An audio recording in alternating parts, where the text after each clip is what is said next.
What's up, good people? Mark Holmes here, and as always, I want to say thank you all for watching, commenting, subscribing, and being part of the Joe Boo Sports Report. Without you guys, as well as you ladies, you know that this literally does not work. I hope everybody's having a great Monday. Real quick, if you are looking for keto recipes or tailgating recipes, game day recipes and stuff, check out my other channel, Cooking and Tailgating with Joe Boo, because I end up putting in there all my game day subs and everything else. And my wife is getting back on keto, so I'm doing some keto cooking on there as well. So we have some interesting news here. Jerry Jones was asked about adding Odell Beckham Jr. to the Dallas Cowboys. Odell Beckham Jr. He said, I'd probably get into some water if I talked about that one. Yeah, I think he meant I'd get into some hot water, but technically he wouldn't. Because he can talk about Odell Beckham Jr. all he wants, and if he wants him to be a Dallas Cowboy, because he does not belong to another team. He is a free agent. Thus, he is free to talk to anybody and everybody about getting a job. But let's be clear here. As Stephen Jones has said, you know, we believe in our own players. We're not looking to add, we want value. We want value. And thus far for this season, you look at the players that the Cowboys have added, and you look at what we've done through the draft class, you look and say the Cowboys actually have a lot of good stuff. Now, going through the game, now, it's still early in Dak getting back. It's Dak Prescott's first game back. We saw some drops, we saw the fumble and things like that. We saw Dak missing some players. But I won't say that Dak is in mid-season form, even though it's mid-season right now, because this is really his only first full game that he's played this year. So, from that standpoint, Dak's going to get better. And we are still playing musical wide receivers. Michael Gallup did not have a catch yesterday. And it's only his third game back from the knee injury. With Odell Beckham Jr., Odell's not ready to play yet. Odell right now is still rehabbing and probably won't be ready for several more weeks to play. So now you're looking at saying we're going to add somebody to the roster who you're going to be dealing with this rehab and trying to get him back on the field. And that's not what the Cowboys want to do.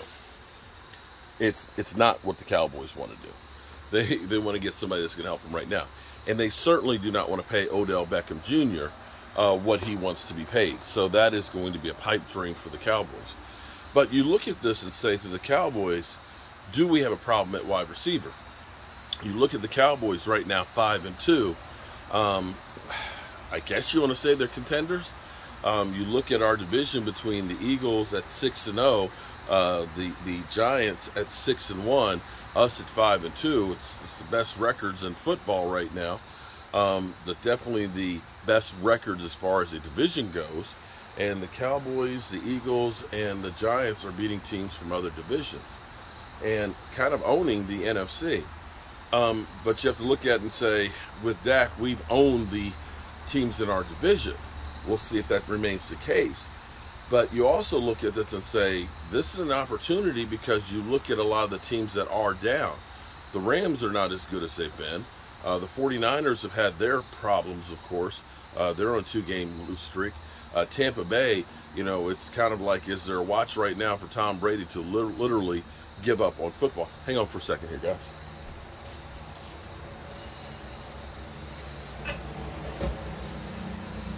Yeah. Judy? Oh, okay. Turn the eggs off.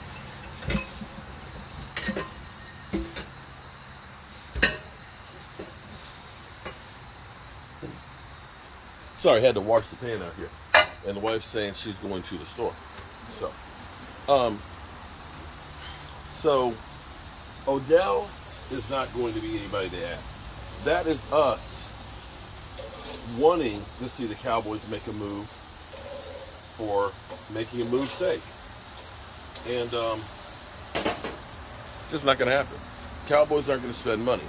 And, you know, as they put it, Stephen Jones put it in the beginning of the year, as they said with the Eagles, excuse me, not the Eagles, the Rams. We don't believe that, all these free agents are the right way about building a team. Well, the Rams have been in 2 Super Bowls, and they won 1. So we haven't done that. Now, at the moment, it looks like what we have done have panned out. And we've given opportunities, and this is the other point that Jerry Jones made, that he wants to give opportunities for the younger players to be able to play. They are getting their opportunity to shine. And you see, like yesterday, Sam Williams and Micah Parsons graded out as the 2 best edge defenders in the NFL. And Sam Williams is having a hard time getting on the field now. Here's what's crazy. People said we should have signed Von Miller. Well, guess what? Armstrong has the same amount of sacks as Von Miller. I know that Roz is going to go through and say he's not Von Miller, but here's the thing. Buffalo's defense is great. Buffalo's defense isn't anywhere near where the Cowboys are with sacks. The Cowboys defense in that front is feasting. The fact that we've got 2 of the top 3 pass rushers on this, partially, let's be clear, B.J. Armstrong is where he is because Mike is getting the attention that he's getting. But being able to get a guy like Sam Williams into the mix, where he's getting experience, where he's not getting beat down because he is the guy, where he's the 3rd or 4th guy they're worried about. These are things that are going to benefit you in the long run, and really and truly are going to make this defense go good, because they do have so many people. I mean, it's an embarrassment of riches. When we saw Dante Fowler, most people were like, man, that dude is done, man, because he only had 4 sacks last year on the Atlanta Falcons team. Well, I dare say that the problem wasn't really Dante Fowler as much as it was that defense of Atlanta. And so, yeah, the Cowboys aren't going to change their philosophy now. They're just not going to. They're not going to change that philosophy now. They feel vindicated, actually, at the moment. And at the moment, you look at it and say, they do have some firepower that's coming back, too. Okay, so I'm going to finish off my chicken here. Look at that. Doesn't that? Ooh. Look at that grilled chicken. Tell me that doesn't look good. A little bit of brown on there and stuff. And let's pull it. Look at that. Ooh. Mmm. Herb and garlic. Oh, my God. Mmm.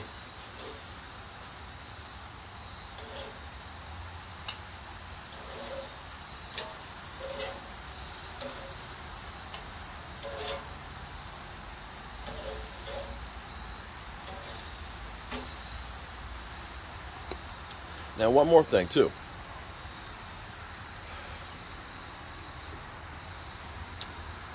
You can eat at home really, really good. Really, really good. For less than you can out. I keep thinking about when we go to Waynesboro on the way back, we always end up stopping off at a frickin' Wendy's.